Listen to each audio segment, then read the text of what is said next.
Another document required for onboarding and working with me, my broker also requires this document, is the real estate agency disclosure and election form. As you'll see right here, it essentially outlines my responsibilities to you as the buyer's agent. So my brokerage would go here, my name would go here, and then it outlines my responsibilities to you. So as a buyer's agent, sections 1 and section 3 apply most specifically to you. The first responsibility is that I have fiduciary duties to you of loyalty, obedience, disclosure, confidentiality, and accounting in all dealings with the buyer. So that means, essentially, in layman's terms, my job is to look out for your best interest. Any information that I get regarding the property, if I see something that just doesn't look right with the property, I point it out to you. When speaking with the listing agent, if I get information, I pass it on to you. I gather as much information as I can, pass it on to you, and then we go through the pros and cons and try to figure out the best way to approach a negotiation if the property that we're talking about is something that you really want to purchase. But through the course of looking for the right home for you, these are the 5 core tenets that I lean on. And so what this also means, though, is that there's going to be information I tell you that you may not necessarily want to hear. I'm going to tell you what you need to hear, not what you want to hear kind of agent. And the reason for that is my job is to look out for you and to protect your best interest. And sometimes that means that I have to necessarily deliver news that I don't want to. I have to tell you things that I don't want to. It's not enjoyable for me by any means, but it's a necessary part of my job to ensure that you're protected and that your best interests are looked out for on every level, every step of the way. The second part of this section is that I might have other buyers looking at a property in the same property that you're looking at. If I have that happen, I always let clients know, hey, I have another client looking at this property. I let everybody know so that you both know that I have other clients looking at other properties that are similar to theirs, a general area. I've never come into a situation where I've had 2 different clients want to write an offer on the same property. If that's the case, then I let everybody know that as well. The second section, or the section 3 right here, also pertains to either buyer or seller, but specifically on the buy side. So I work for a pretty large brokerage, and there are times where my broker might oversee both sides of the transaction. So there might be 2 licensees. So you have somebody representing the seller, I represent you as the buyer, but my brokerage is overseeing both sides of the transaction. In that case, nothing really changes for me in terms of the negotiation process or anything along those lines. However, it does have to be disclosed because there's somebody overseeing our paperwork and everything going on. Should this go to mediation, or should there be an issue down the road where there's a concern, either the seller is upset with their agent, hopefully you aren't upset with me, but if that's the case, there is a loss of confidentiality when we get to the point of a mediation or something along those lines where we're trying to find a resolution that works for both sides.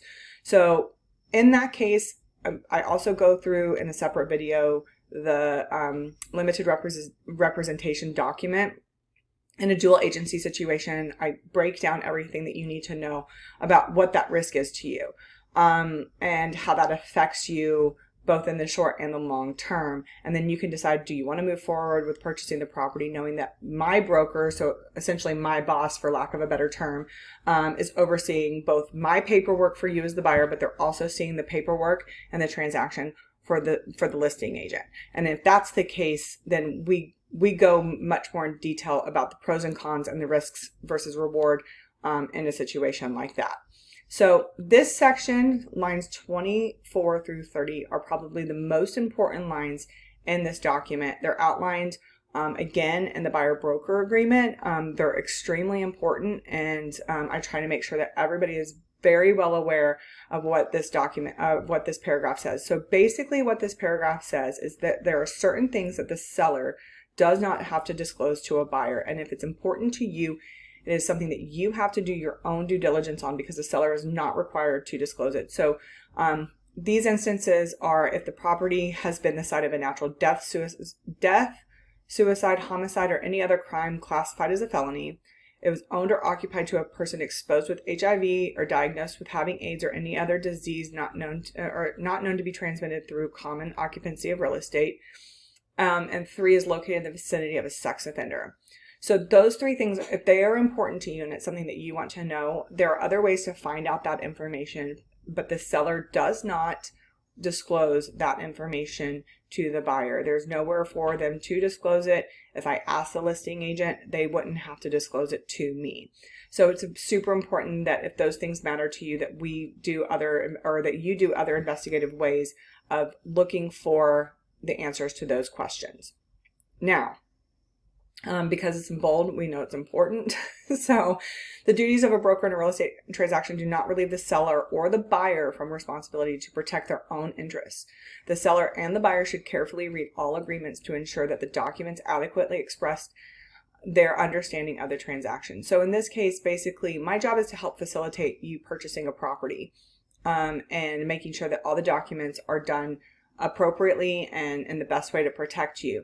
But it is also your job to understand what you're signing and how it will affect you throughout the course of the transaction.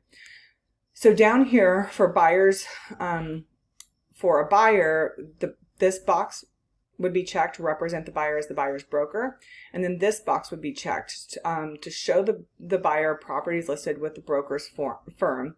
And buyer agrees that broker shall act as an agent for both the buyer and seller, provided the seller consents to limited representation. So if I don't check this box, I can't show you any properties listed by another agent with my brokerage. So it's important that we check this box.